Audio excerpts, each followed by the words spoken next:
SSC পরীক্ষার্থী right, যদি ICT পরীক্ষায় 2টা মার্ক সিকিউর করতে চাও তাহলে আজকের ভিডিওটা তোমার জন্য। আজকে আমরা ব্রেক এবং কন্টিনিউ এই 2টা জাম্পিং স্টেটমেন্ট নিয়ে আলোচনা করব।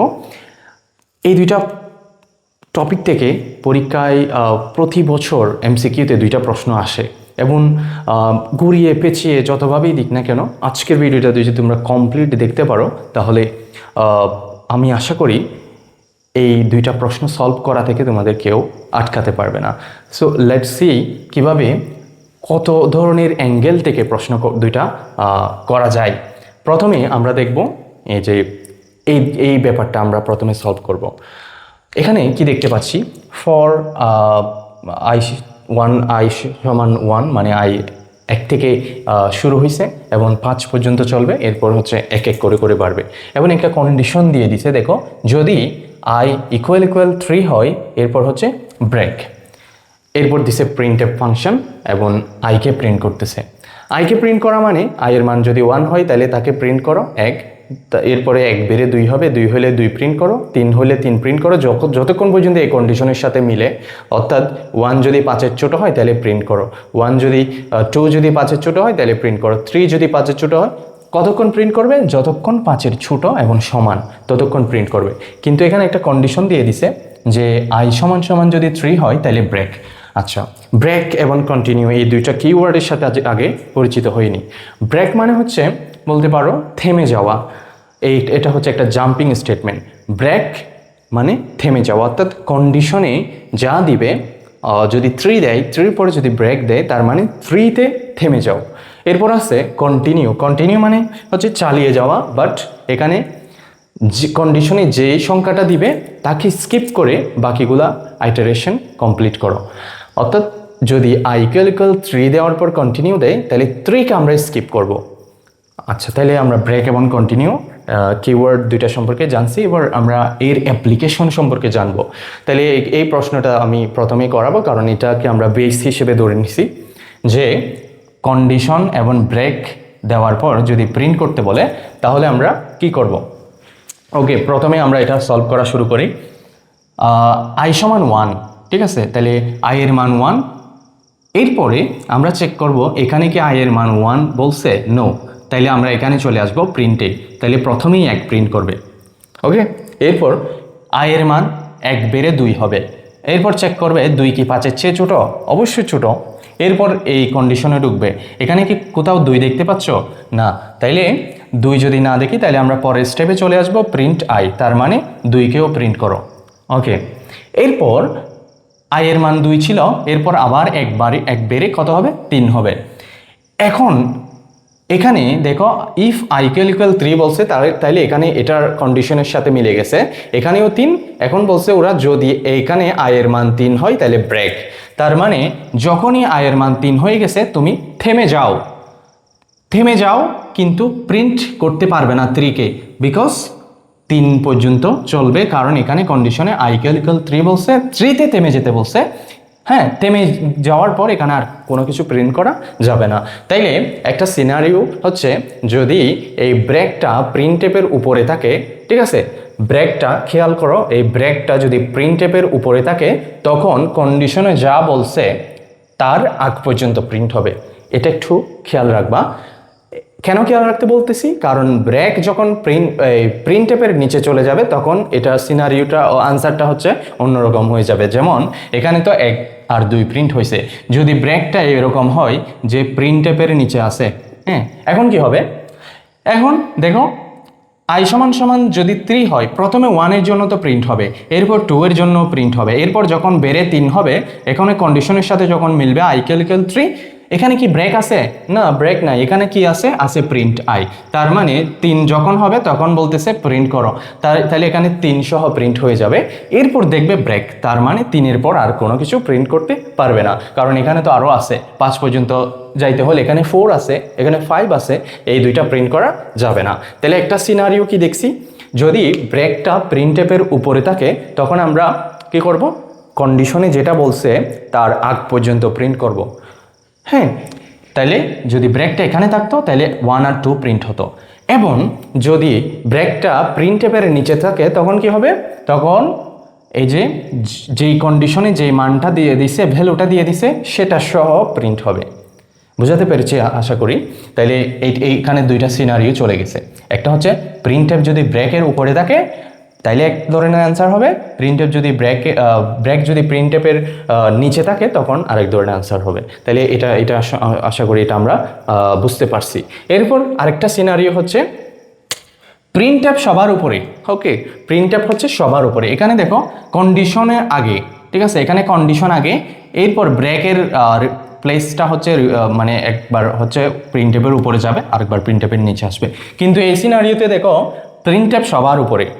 এখন কি হবে?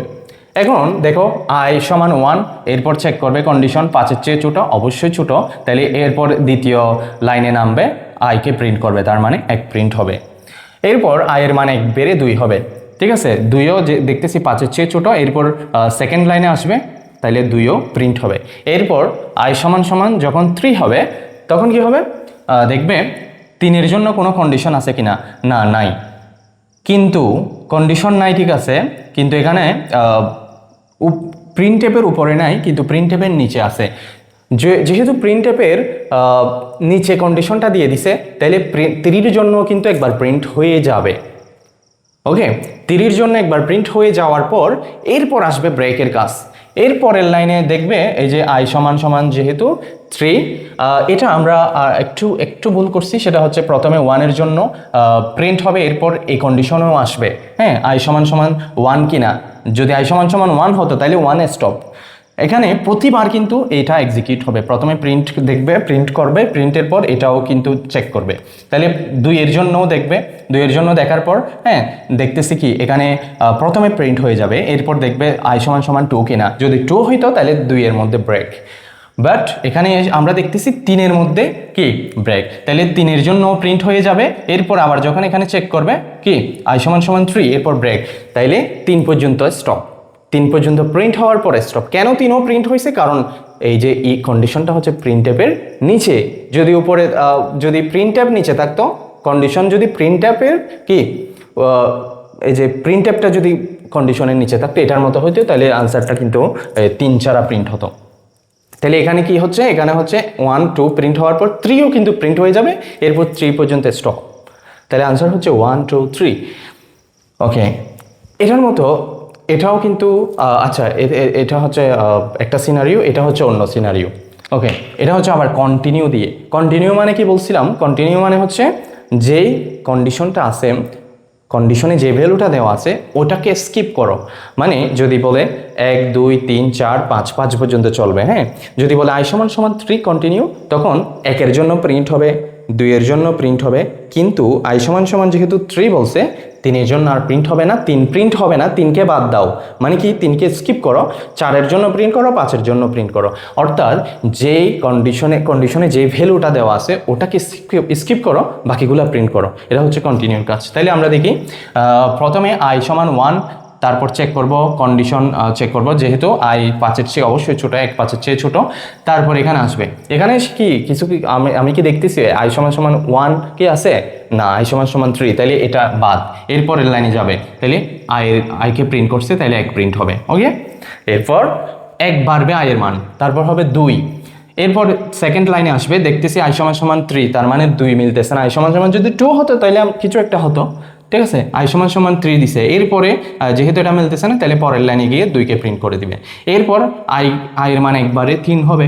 হ্যাঁ, 3কে চেক করবে 5-এর চেয়ে ছোটো কিনা, অবশ্যই ছোটো, এরপরে পরের লাইনে আসবে, দেখতেছি আই সমান সমান 3, তাহলে কন্ডিশনের সাথে মিলে গেছে আইয়ের মান, আই ইকুয়াল টু 3 হয়েছে এখন, তার মানে কি হবে? এখন 3কে স্কিপ করে ফেলবে, 3কে কিন্তু আর প্রিন্ট করতে পারবে না, কারণ কন্টিনিউর কাজ হচ্ছে যেটাকে ভ্যালুতে কন্ডিশনের যে ভ্যালুটা আছে ওই ভ্যালুটাকে স্কিপ করা, তাহলে 3 হচ্ছে প্রিন্ট হবে না। এরপর আয়ের মান 1 বেড়ে 4 হবে।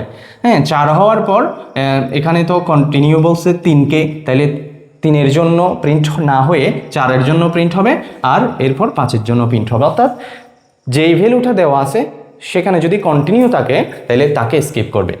আচ্ছা, এখন এই সিনারিওটা যদি আমি একটু করে চেঞ্জ করে দিই, এই যে প্রিন্টএফটা যদি আমি এখানে উপরে দিয়ে দিই, হ্যাঁ, প্রিন্টএফ %d, i, এরকম যদি থাকে, অর্থাৎ এই যে এটার মতো যদি থাকে এরকম printf %i if i = 3 continue. এখন কি হবে একটু চিন্তা করো। প্রথমে i দেখবে 1, তাহলে চেক করবে কন্ডিশন 5-এর চেয়ে ছোট, অবশ্যই ছোট, তাইলে 1 এর জন্য প্রথমে প্রিন্ট হবে। এরপর 2, 1 বেড়ে 2 হবে, 5-এর চেয়ে ছোট অবশ্যই, তাহলে 2 এর জন্য প্রিন্ট হবে। হ্যাঁ, এরপর 2 থেকে কি কত হবে 3 হবে, এখানে 3 এর জন্য প্রিন্ট হবে। এরপর এসে দেখবে কি i = 3 কিনা, হ্যাঁ 3, এরপর বলছে কন্টিনিউ, তাহলে 3 প্রিন্ট হয়ে যাওয়ার পর কন্টিনিউ বলে কোনো লাভ আছে, কারণ 3 অলরেডি প্রিন্ট হয়ে গেছে, এটাকে আর স্কিপ করার কোনো ওয়ে নাই, কারণ প্রথমেই তো প্রিন্ট করতে বলা হয়ে গেছে, তাহলে প্রিন্ট করে ফেলছে, তাহলে 1 2 3 প্রিন্ট হয়ে গেছে। এরপর বলছে কন্টিনিউ, তার মানে বাকিগুলাও কি প্রিন্ট হবে, 4ও প্রিন্ট হবে, 5ও প্রিন্ট হবে, কারণ কি কন্টিনিউর কাজ হচ্ছে যেটা ভ্যালু আছে সেটাকে স্কিপ করে বাকিগুলোকে প্রিন্ট করা, কিন্তু এখানে তো স্কিপ করা হয় নাই বিকজ অফ প্রিন্টএফ উপরে। ঠিক আছে, তাহলে প্রিন্টএফ যেহেতু উপরে, তাহলে 3কে আমরা স্কিপ করতে পারি নাই, যেহেতু প্রথমেই প্রিন্ট করে ফেলছে দেখার সাথে সাথে। এরপর বলছে কন্টিনিউ, এটা যদি ব্রেক হতো কন্টিনিউ না হলে, হ্যাঁ এটা যদি ব্রেক হতো কন্টিনিউ না হলে, তাহলে 4 আর 5 প্রিন্ট হতো না, এক্স্যাক্টলি 3-এ এসে সে স্টপ হয়ে যেত, কারণ ব্রেক মানে থেমে যাওয়া। আচ্ছা, আশা করি এই 4-5টা আমি যে সিনারিওগুলো পড়াইছি এগুলো তুমি বুঝতে পারছো। যদি বুঝতে পারো give it A try, comment বক্সে আমাকে এইটার আনসার আমাকে বলে দাও, তাইলে আমি বুঝবো তোমরা বুঝতে পারছো। Thank you.